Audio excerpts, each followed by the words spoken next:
Hi, Jim Wilson here. Welcome back to NGB Ideas. This podcast is about innovators, disruptors, and industry leaders in Canada's life sciences community. Our guest today is Josh Pottel from Molecular Forecaster in Montreal. Josh, thanks so much for joining us. Thanks, Jim. Thanks for having me. It's a pleasure. You were born and raised in Montreal's vibrant Jewish community where you attended Jewish elementary school and you met your future wife in a grade 9 Jewish youth group meeting and started your work career while you were still in high school. So I'd like to peel back the onion quite a few layers if we can. If you can remember that far back, what jobs did you have? I started with my first job working at Wendy's when I was 15. From there, I worked at a toy store. Starting into university, I was an assistant manager at a toy store here in Montreal, and then moved across the hall to LensCrafters, which, as someone who's been wearing glasses since grade 4, was a great job. Did any of those jobs in particular teach you anything that you carry to this day? Probably not much at Wendy's. Toy store and at LensCrafters, in both jobs, I worked in a customer-facing role, learning to interact with people, how to offer service, how to engage with people that you're literally just meeting and you're trying to build a connection kind of instantaneously, learn about them, what they like, what they don't like. It's not too far off from learning pain points that we talk about when you're running a startup. Your clients all have pain points. That's what you're trying to address. That's how you assign value.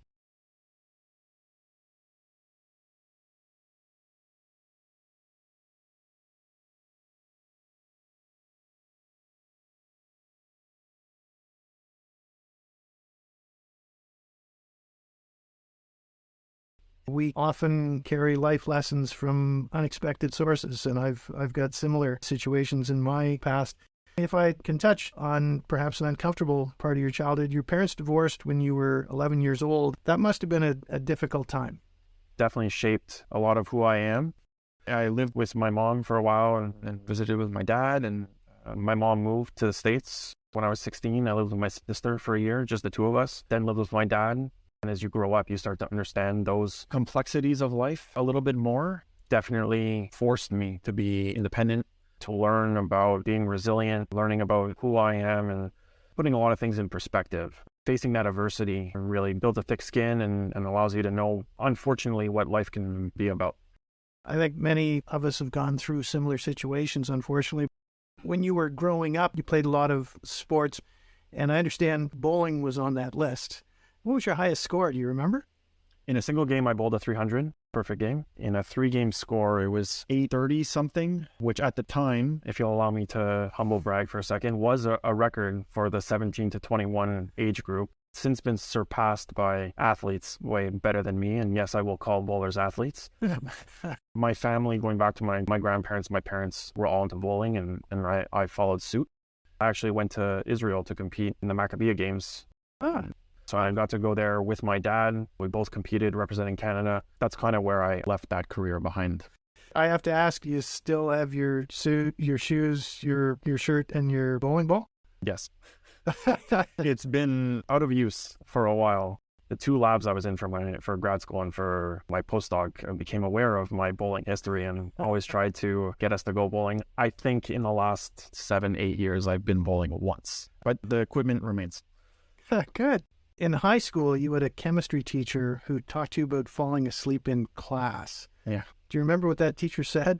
I was struggling in high school. I studied, but I wasn't the best at sitting and listening all the time. This teacher identified to me, I guess based on his experience with other students, that I seemed to not be paying attention as much as I had previously. I wasn't totally connecting in class, and he suggested that I might not actually be sleeping enough. Maybe I should be spending less time, trying to study notes and doing last minute things and rather focus a little bit more on getting rest. Balance. Yeah. Sleep just super important, resting your mind. Your mind is a muscle. Your brain is a muscle just like the rest of you, and you got to recharge at some point. Otherwise, it's just not going to be able to give you that 100%. Another important life lesson.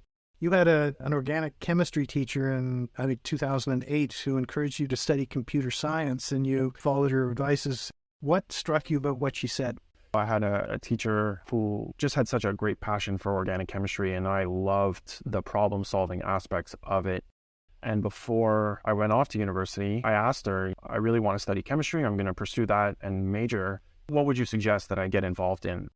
She immediately pointed to computer science, saying that our world is moving towards one of automation.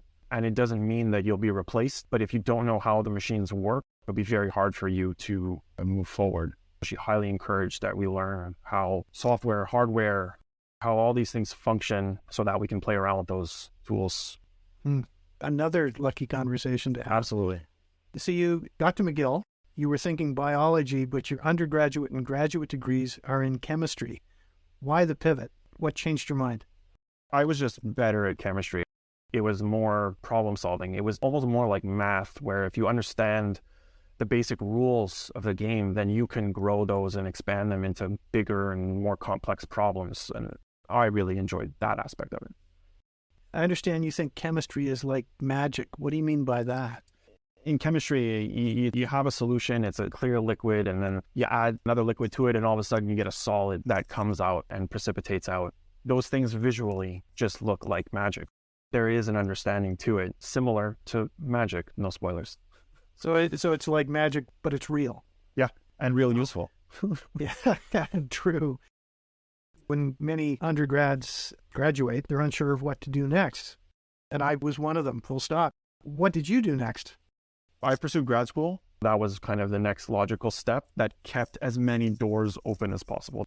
I had friends that were pursuing it. I could stay in the city. I found a great fit for a lab supervisor.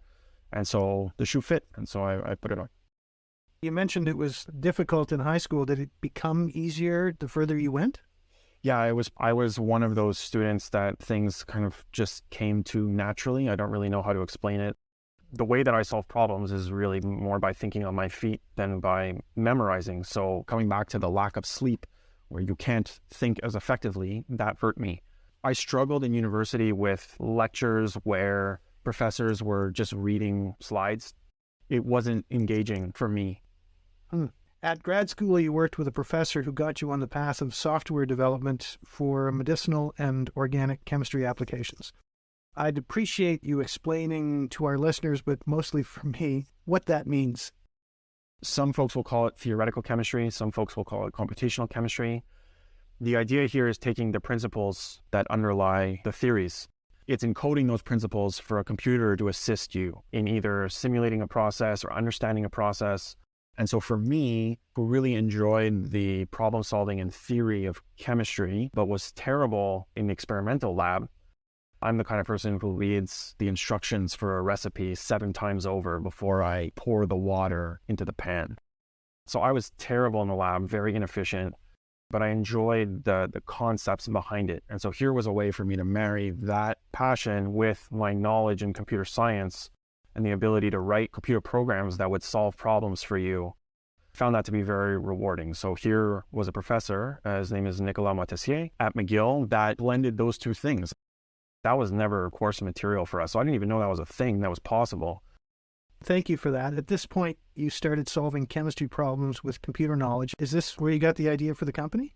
Nicolas Montessier spun out the company in 2010. I joined the lab for my PhD actually in 2011. So I came after, but that was my exposure to the technology, to the company, kind of all at the same time. So Molecular Forecaster was a startup that spun out of McGill in 2010. Nick was one of the founders or the founder? Nick had a co-founder. His name was Eric Terrien. He was a research associate in the lab at McGill at the time. He was with the company for about 6 years. And their exit was precipitated by? Eric had an exit because that time in Montreal, probably in Canada writ large, but certainly in Montreal, where there was a pharma presence, was a time when all that pharma left. The opportunities here declined drastically. Eric had 2 kids, needed to supply for a family. This wasn't really an option. There wasn't much of a startup culture, certainly not like it is today. So Eric moved on to other opportunities.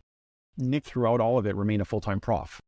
Was McGill University intimately involved in the commercialization process?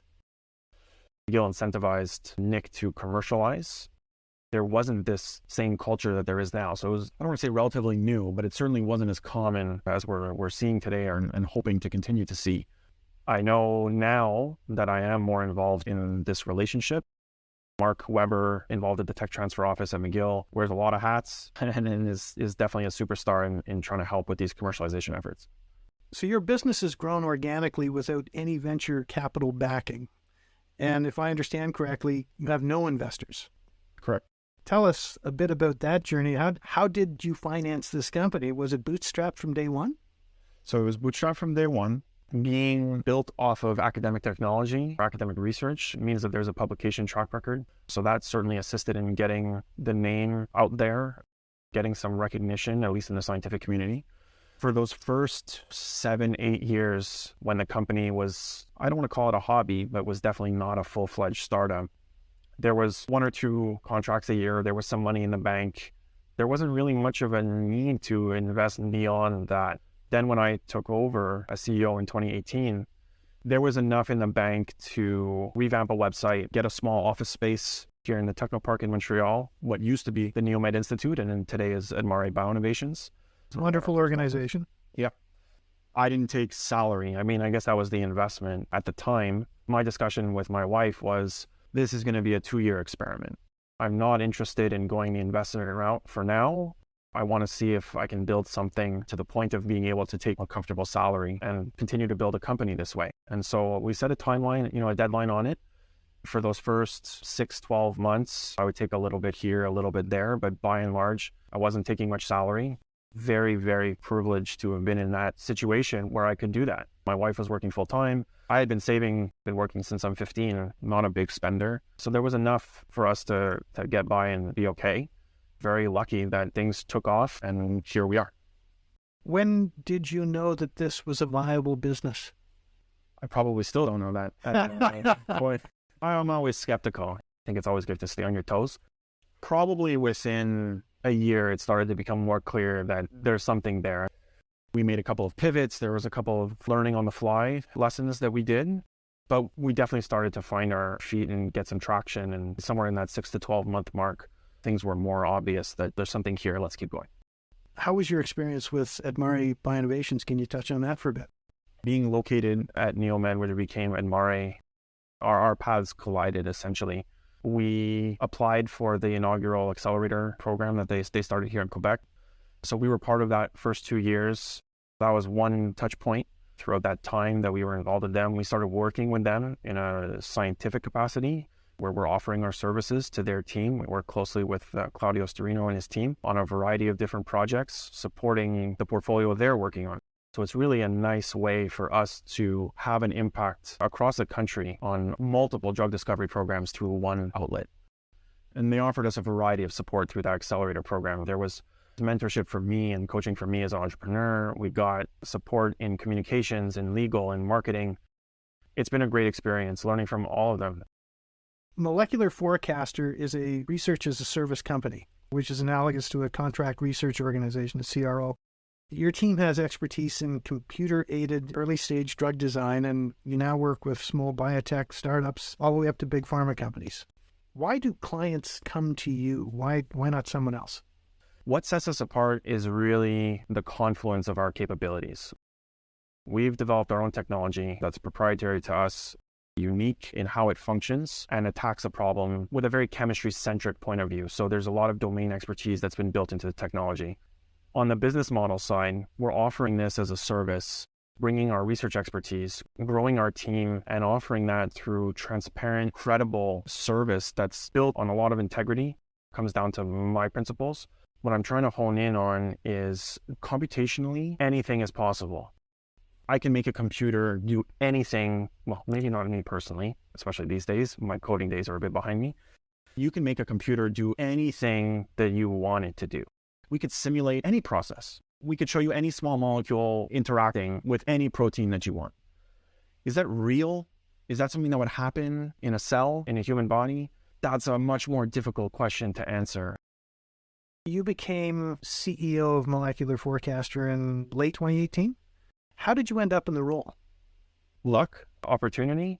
I kept in contact with Nick after my PhD, moved to San Francisco for a postdoc at UCSF with Professor Brian Scheuket.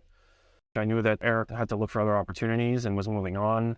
Nick recognized that as a full-time prof, this wasn't something that he was prepared to do and couldn't do effectively full-time. I saw this as a low-risk opportunity to build something to solve more problems. I took a flyer. It was something that would give me freedom, would give me the opportunity to get the best of maybe the academic world, where I get to lead research and lead a group and set the culture and philosophy of the team. I'm trying to be very humble, but I'm definitely arrogant about believing in myself. And I believed and still believe that if it didn't work out, I would find another opportunity, and it was worth a shot. What do you find is the most challenging part of your job?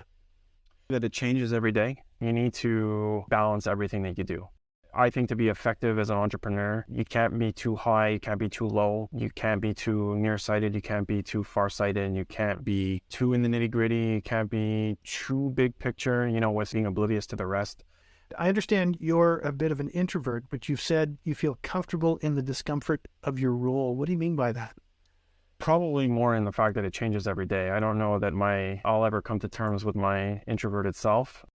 Large conferences and things like that, I'm used to stepping aside for 15 minutes just to catch my wits. As an entrepreneur, you got things flying at you left and right. Fires to put out, internal, external, things in your control, out of your control, and you got to know how to respond to them. Your business relies on it. Your team is watching you. They're going to react accordingly. Being able to manage that chaotic environment in a calm, collected, rational, reasonable, responsible way is not always easy. We're all human at the end of the day. How did you and your team make out during the pandemic? Everything that we do is virtual. So working computationally was very easy. A lot of companies, in fact, turn to computational solutions to try and find something to do. So the pandemic, ironically, had a positive lining for your company. We look for those positives. I wouldn't say that they were glaring. Right. So your business goal initially was to be a software sales company that licensed out technology. We still pursue that model, but it's not the majority of our business. When we started out on that, I had a lot to learn about sales, the infrastructure that's behind software.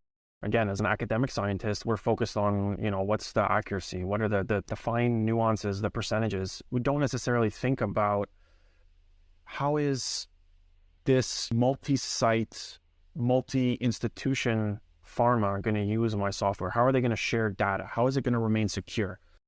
These are things that at the time, I was admittedly very naive to. And so while we were figuring that out, there was a big demand that was coming our way to collaborate, to look for services where companies that were built on excellent chemistry, biology, biochemistry, and that was their spin-out technology or their startup technology, they didn't have the expertise or the infrastructure in-house to benefit from what we knew, but it's certainly complementary. And so they would ask us not for the tech to be put in their hands, but could we use the tech and guide them, teach them what we know, and share that information? Having the expertise in the domain and being chemists originally, or most of us by training, we speak the same language, we understand the challenges, the pain points, we could communicate what we do in a way that they can understand.